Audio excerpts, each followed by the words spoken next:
óbito. Parou, Celino. Para ir para Piraca fazer minha plantação. Parou, Celino. Você tá apertando aqui, caralho.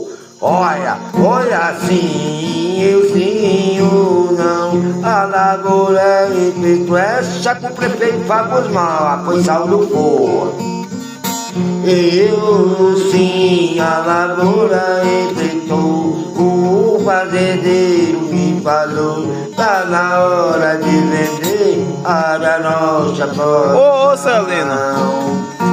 Vamos para Piraí, Cariari, vender nossa produção. Mas lá tinha um maldito plantado do maldito Raqui.